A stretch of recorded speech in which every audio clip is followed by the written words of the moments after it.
Hello and welcome to a video idea I had. So we're going to do a quick rundown on how to make a 5th edition D&D character using the player's handbook exclusively. Now the main reason I'm doing this is because I haven't done it in a long time. You know how D&D Beyond makes everything easier. So my thought process was I'd show how to do it just the old-fashioned way with your dice, paper character sheets, pen and paper, and the player's handbook. So to start, let me grab my extra dice because I'm going to need them. We're going to start with rolling your ability scores. Now to do this, you need 4d6, which is the cube, and we're just going to roll. So I'm not making anything specific. We're just going to go down the list: strength, dexterity, constitution, intelligence, wisdom, and charisma, which is exactly how it is on the sheet. And whatever we end up with is what we'll play with. Like if we get good strength, maybe we'll go fighter. If we get good intelligence, maybe we'll go wizard. Stuff like that. But to start, we're going to get this is my dice tray. I've had this since I first started playing. I went to Michael's and I made it out of a box they had and some felt and some glue. So to start with, we'll go for strength. So 4d6, drop the lowest. So we have 4, 4, 2, so 10. So 10. Dexterity will be, 10. Constitution will be 13.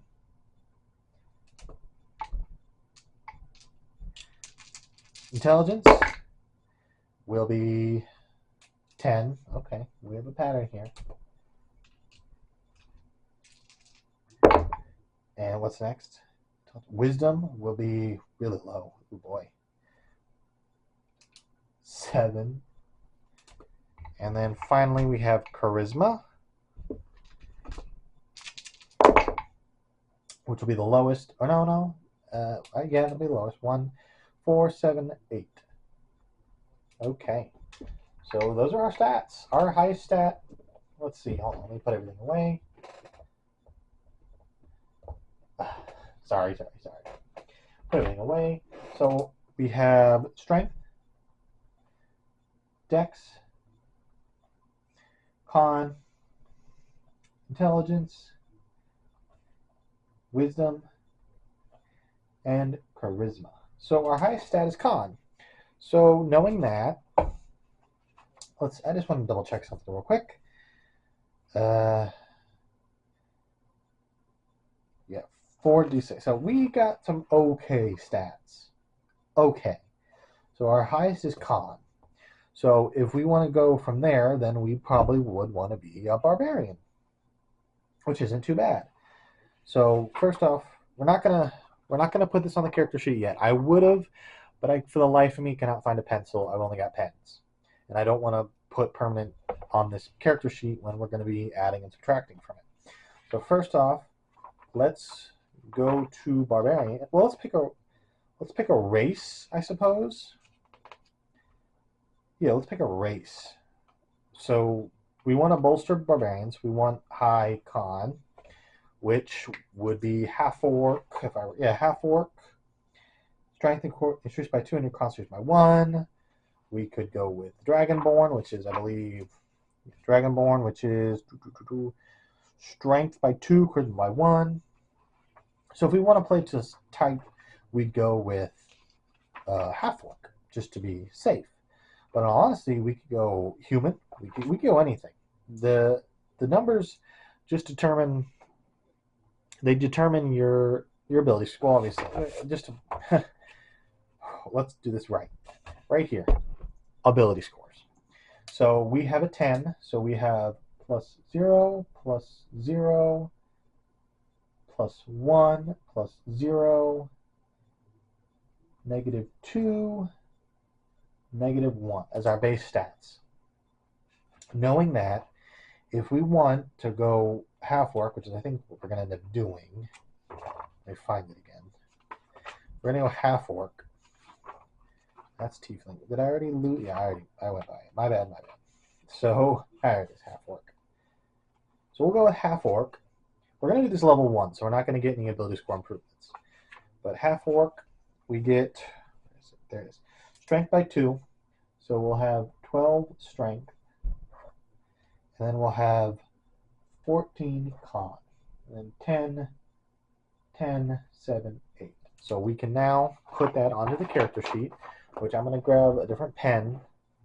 I'm going to grab I'll grab a black pen, just to keep it simple. These are brand new pens. I haven't even opened them yet. So first off, we'll do strength. So 10 plus 0. Dex 10 plus 0. Oh, I already messed up. Let me grab a different character sheet. I have plenty. So this is going in the garbage. I already messed it up. I printed all these out a while ago. I've had them in my room for a while.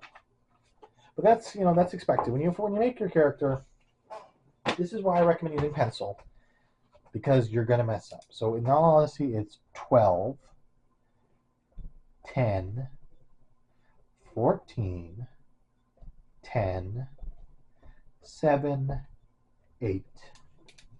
And now if we do the ability scores for that,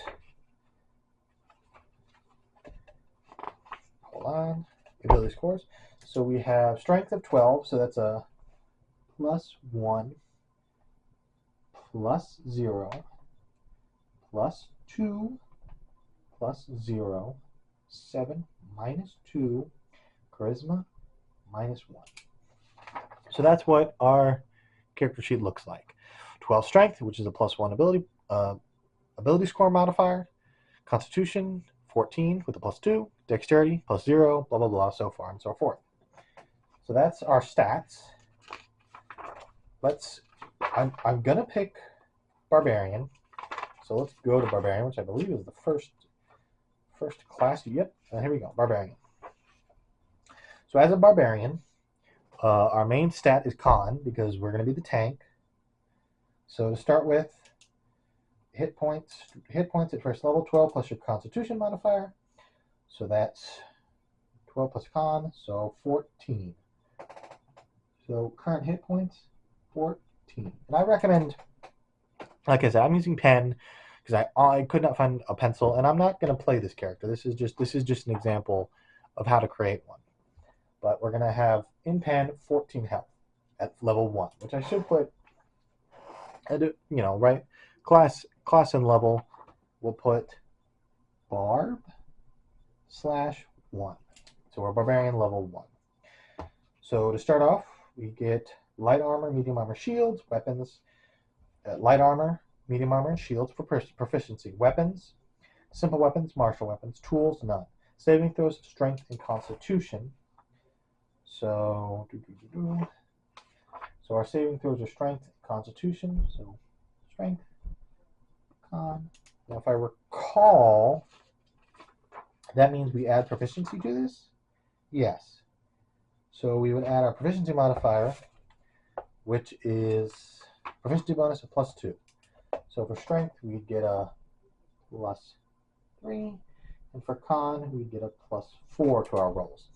Which basically means, so if we take a d20 and say our DM has us doing a constitution saving throw, we roll a d20, 7 plus 2 from our ability modifier and plus 2 from our proficiency. So it would be 4 plus 7, 11. That is what we would get. So that's saving throws. For our skills, we can choose between animal handling, athletics, intimidation, nature, perception, and survival. Yeah. So we want stuff that we will obviously be bolstered from. So we'll want athletics, which is a strength. So that'd be plus 3. Then animal handling, athletics, intimidation, nature, perception, and survival. Honestly, there's not much. Our scores are pretty low for everything else. So if we go animal handling would be wisdom. So we get a -2, so it'd be a flat 0. Athletics we already picked. Intimidation would be a -1 or -1 plus 2, so a total of 1. Nature would be intelligence, which we would have a +2. Perception is wisdom again. Yeah, perception is wisdom, so we don't want that. And survival is wisdom. So I'm going to say we'll go with nature, intelligence. So it'll be a +2. Next up, we have starting equipment. I'm just going to go with a great axe. So let's jump to that. Let's jump to equip real quick. So we put a marker on that page so we don't lose it. So we have weapons. Your class gives you starting equipment, and so does your background. You obviously can consult your DM. I know some just do gold, so you get a start amount of gold and you buy whatever you'd like. But I like the starting equipment just because it makes it simpler. So we have a choice between a great axe or a martial weapon. I'm going to go with a great axe just to stick with it. So great axe is a martial weapon. Great axe, 1d12 slashing. So let's put great axe, attack bonus, which would be, where is it? Attack bonus. No, that's attack. Well, let's just do damage real quick. Great axe, 1d12 slashing. Your attack bonus, if I recall. See, this is why I'm doing this, because with D&D Beyond, it just does it for you. It tells you all you need to do for you. But if you want to do it yourself, where is it? I believe it's a proficiency plus your strength.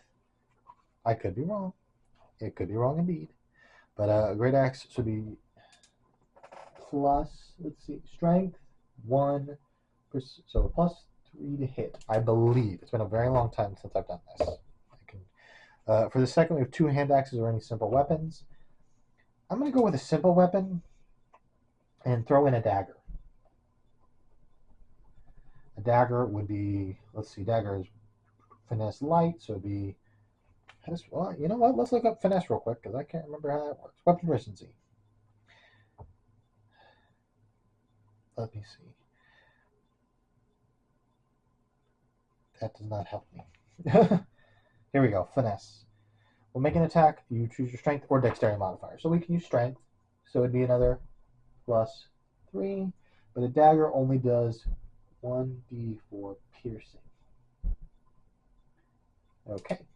On from that, we have an explorer's pack and 4 javelins. Which javelin is... Javelin. Where's javelin? Javelin. 1d6 piercing. It'd be a +3, right? Javelin. No, it's thrown. So it might not be a one. Thrown.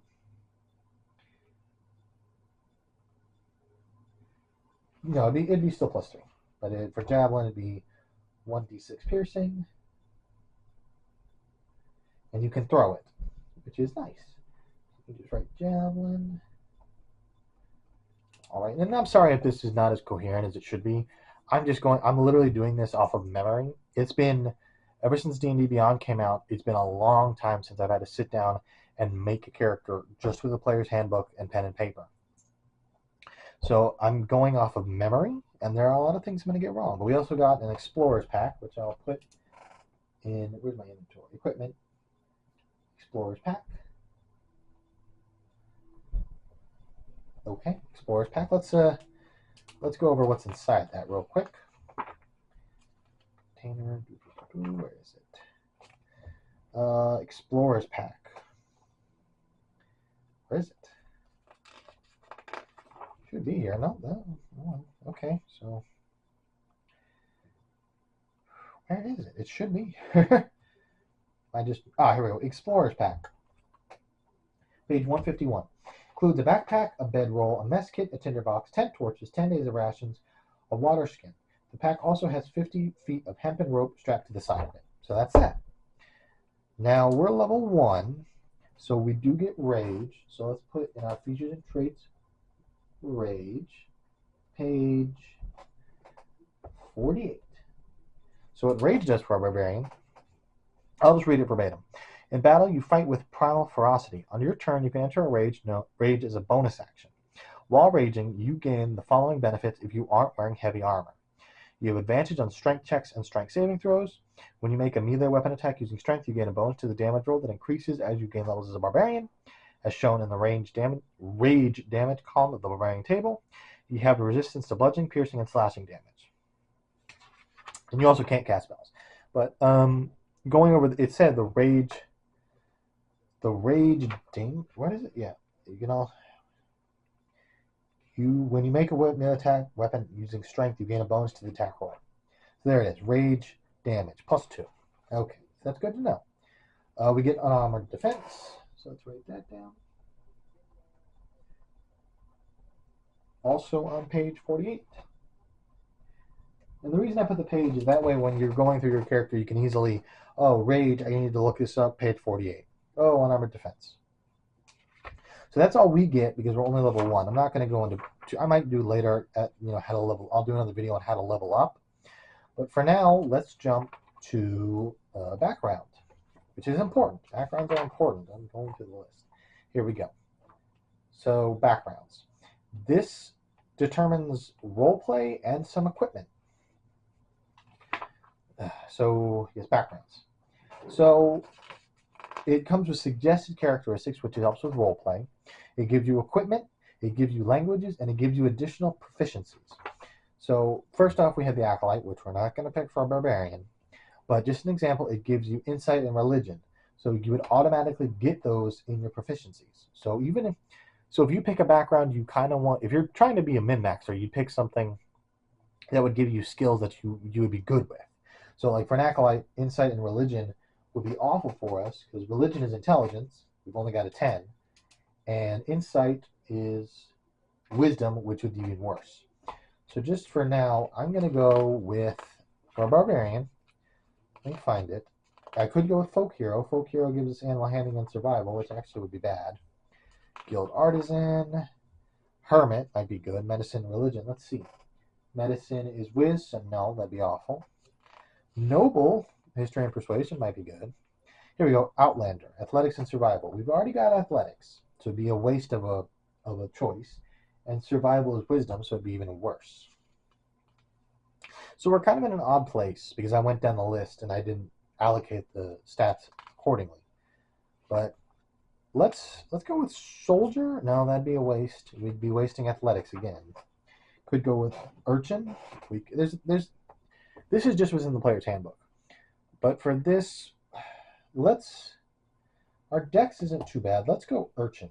So for background, urchin. Race, I forgot this, half-orc. Player name, not important. Alignment, this will determine alignment. So we have a list here of personality, ideals, bonds, flaws, and that's it. So to start with, we need a D8. Let's grab this one.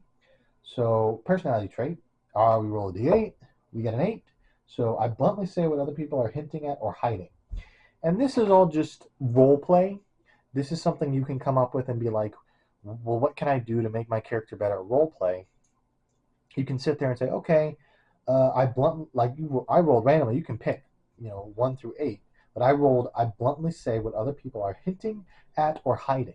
And that's something that comes into when you're role playing. You'd be like, okay, well, my character does this, so I'm going to sit back and I'm going to role play it. I'm going to say things bluntly. For ideal, this is kind of this kind of determines your alignment, because we've got good, lawful, chaotic, evil, neutral, and aspiration doesn't have one, so I'm guessing it's kind of like, that's free to do whatever. But alignment I don't really use in my D&D sessions. I mean I do if the player wants it, but I haven't really found a circumstance where alignment comes into question, which is actually kind of interesting because today during the Hellhound session, and I can explain this real quick because we're almost done, but basically they had captured some gang members and were interrogating them, and at the end one of our players, Melody, decided he wanted to just kill the gang members just because they had hurt them and he was angry. He doesn't really have an alignment, but if he did have an alignment, if he was good, then I might have an alignment shift or there might be consequences. That's just an example of, how alignment works. And then we have bonds, which another role play aspect. You can, like, let's just pick number 4. I owe a debt I can never repay to the person who took pity on me. It's just something to add to role play or help in your backstory. And then flaws, something like if I'm outnumbered, I run away. I'd rather kill someone in their sleep than fight fair. Stuff like that. So I believe that's just a quick rundown of how to make a character. I didn't go into too much detail because I haven't done it in a while. But I do recommend, if you're going to be a player, don't just use D&D Beyond. Print up some character sheets, get a pencil, and do it the old-fashioned way. It's good to have, because who knows, D&D Beyond might be gone one day, and you might have to sit there and go, okay, I got to make a character with pen and paper. So in the comments, tell me, do you still use pen and paper? Are you exclusively D&D Beyond? Just tell me what you do. And thanks for watching. I really appreciate. I have a fair amount of viewers now, not subscribers, which doesn't bother me, but I have a fair amount of viewers. And if you like what you see, then stick around. But thanks for watching.